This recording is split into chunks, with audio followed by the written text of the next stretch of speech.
I was born and raised as a Muslim in Cairo, Egypt, but I grew up as a child in the 50s in the Gaza Strip. And the reason I was in Gaza was because Gaza at that time was part of Egypt. I attended Gaza elementary schools where we learned hatred, vengeance, retaliation. Peace was never an option. The concept of peace was something foreign. Actually, the word peace was never even mentioned in the services of any mosque. We recited poetry every day in the school, wishing upon ourselves to die as martyrs. You know, I used to see girls reciting this poetry while they're crying. They would wish upon themselves to die as a martyr. See, our value system was about victimhood, thinking of ourselves as victims, or to be a martyr, to go kill everybody and die as a martyr, either a victim or a martyr. There is nothing in between. Women don't go to mosques, but we used to hear the service of the mosque either on radio or on TV. And I remember every Friday prayer, the sheikh would be at the end of the sermon, he would curse, may God destroy the Jews and the infidel and even the Christians and non-Muslims. And he would call non-Muslims the enemies of Allah. If you grow up with cursing as a form of prayer, it can feel and sound normal. Hatred can be normal because who am I to judge? I never noticed that this is not holy. So this is how I grew up. 22 Arab countries did everything they could to make life impossible for Israel to exist. The Arab League forbade absorbing the so-called Arab Palestinians, rejected to give them citizenship in any Arab country. So you could see a Palestinian born in Cairo, for instance, and never get the citizenship and die in Cairo. They are born and die in Syria, a Palestinian, and they never get a citizenship. Why? Because the Arab League wanted the Palestinian problem never to be solved. This is not their agenda. The agenda is to keep them refugees from birth to death. The culture was so for sacrificing. They encouraged women to stand up in front of the cameras and say, I gave my son to the jihad and I want my other children to die in the jihad. Women who are for life, for peace, were looked down upon. Women who would be radical, if not more radical than men, who will promote jihad for their children, were lifted up as honorable women to be respected in society. So for a woman to be respected in Islamic society, you have to be as radical, if not more radical, than men. And that is why a lot of women are silent. They are proud to give their children to jihad. It's the only way to go to heaven is to go and kill the infidel and die in the process. The Arabs of Israel were pushed constantly. They are rejected from being absorbed and constantly pushed against the borders with Israel in order to keep the problem alive. The Arab world doesn't have a shortage of land. If you look at the Arab world from the Atlantic Ocean, Morocco, all the way to Persia, from Turkey all the way to Sudan. At that time, when I was a child, the Sinai was practically empty desert. Nobody lived in the Sinai. Like today, there is Sharm el-Sheikh, all the nice beaches. This was a military zone. And there is absolutely no need, no pressing need for Arabs to be so dwelled on wanting to throw the Jews in the sea. This international conflict called the Arab-Israeli conflict really is a fabrication.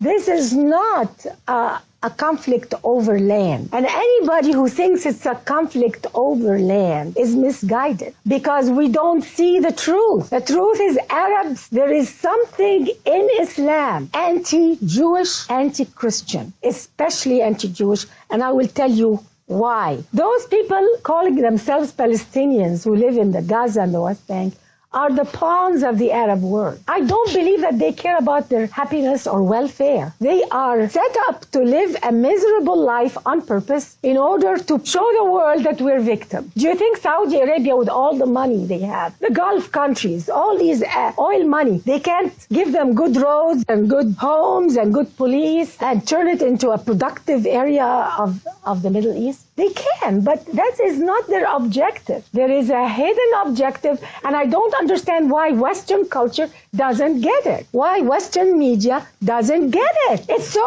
obvious. So the unemployed people in Gaza and the West Bank, all this high unemployment, where do they go to work? Do they stand on the border of Egypt to get a job? Do they stand on the border of Syria or Jordan?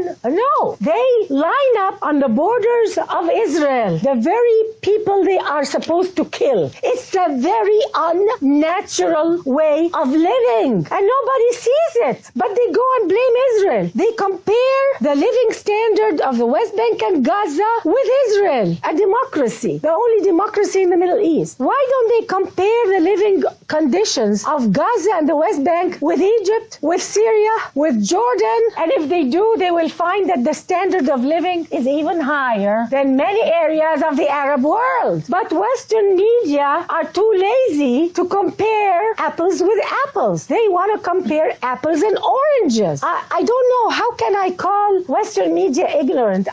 They should not be ignorant. And then they go and ask Israel, why don't you do some concessions for the Palestinians? I never hear them stand up to Arab leaders and ask Western media, why don't they ask Arab leaders, how about some concessions to the Israeli people? We never hear that. And it's very convenient to blame all of this terrorism on, after 9/11 especially, they blame the terrorism. Oh, it's because we have this terrorism everywhere by Muslims. It's all because of the occupation. If it wasn't for the occupation of Gaza, if it's not for the occupation of the West Bank, we wouldn't have a problem. The problem all is because of Israel. That's what they want to give the impression. And this is a big lie, because I lived in Gaza as a child, and I witnessed the terrorism against Israel before the occupation of Gaza and before the occupation of the West Bank. And our media here doesn't even know that. There was terrorism against Israel before the occupation. So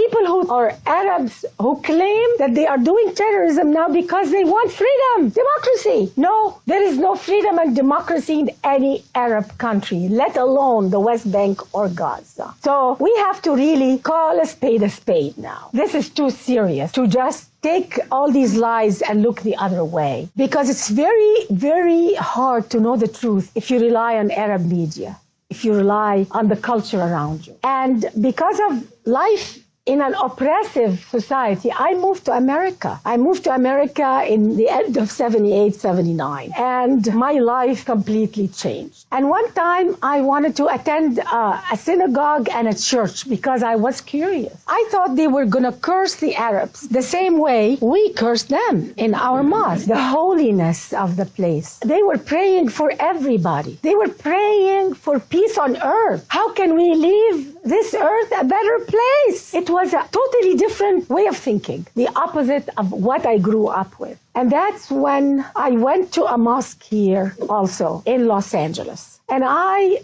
thought that because they allowed women, that it was going to be different here within America. I am so glad that Islam in America must be so different. So I went to the mosque and I heard anti-Semitism again in the mosque. And I was told, don't assimilate in America. We're here to Islamize America. They were looking down at American culture. They were looking down at this society. And I felt very uncomfortable. I said, oh my God, there is an agenda here. And I never went back again.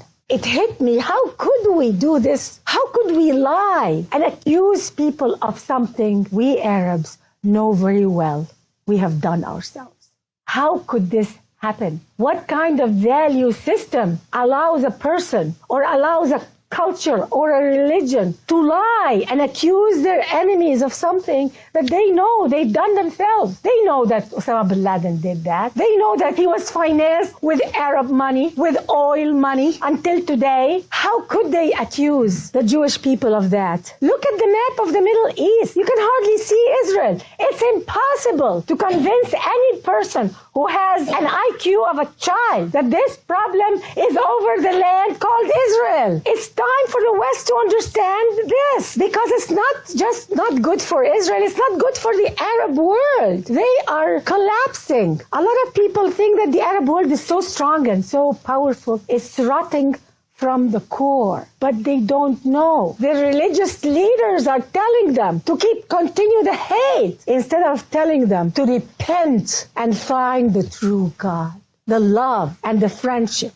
In the eyes of many Muslims, in the eyes of Islam itself, Jews and non-Muslims, they call them the kafir, the infidels. They don't deserve the truth, they don't deserve justice, and they don't deserve mercy. How can this happen? And we accept it, and we don't say no. The Arab world will never have freedom and democracy when the hatred is number one, when the jihad is number one, when killing your enemy is number one, when you're fixated on lies and slander. You will never have peace and democracy. Nobody asks this question. Why all this lies and slander against the Jewish people, against America? They call America the great Satan and Israel the little Satan. Why? Do you know that on Syrian TV, on Arabic TV, on Egyptian TV, the constant day and night lies about the Jewish people is unbelievable. There was a show that was saying, and in it was not just religious leaders, some of them were scientists, Arab scientists, saying that, oh, do you know why Israel went to Haiti to help with the earthquake? You know why? Because Israel really wanted to harvest the organs of the Haitian people. These are the intelligentsia of the Arab world. When the intellectuals of the Arab world say that, what do you expect from the man on the street? And you wonder why they hate? Because day in and day out they are told this. I was told horrific things about the Jewish people. It took me years to extract it out of my mind, my heart, and my consciousness.